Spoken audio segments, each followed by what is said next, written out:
is at fault for this collision? Well, the driver of the Nissan Qashqai that didn't make contact with any of the vehicles involved is the person that's liable for the collision. They remained at the scene of the collision, they were arrested for the manner of their driving, and they admitted liability for the collision straight away. Does the camera vehicle's avoiding action mean that they are in any way liable for the collision with the Audi that was travelling in the opposite direction? That's also very straightforward, and the answer is no. Natural instinct when in a situation like this with panic is to swerve, and if you think about the many near misses you'll have seen on dashcam over the years, you'd see in this kind of situation it normally works. You'd see a vehicle turn across the path of another, you'd see the car swerve around the rear of the car that turned across the path and continue down the road, and you'd probably be like, phew, glad they avoided that turning across their path, what a dickhead.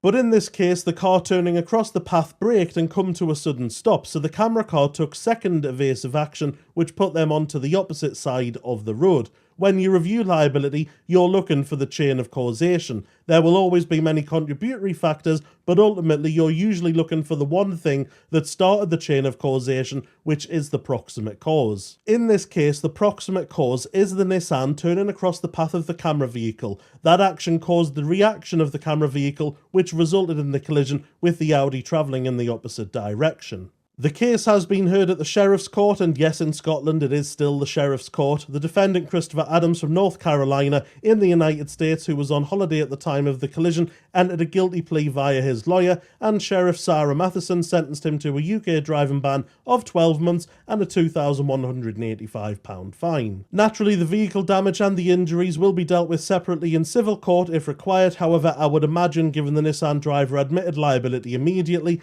and this dash camera footage, I would imagine the insurer of the hire car that he was driving will just admit liability and will be settling the claims brought forward for the damages and the injuries sustained. A nice straightforward case if you think about it all logically and see the bigger picture. If you enjoy my liability reviews and you've stayed here to the end, please make sure that you're following, as 80% of regular viewers don't follow the page. Lovely jubbly, sound as a pound.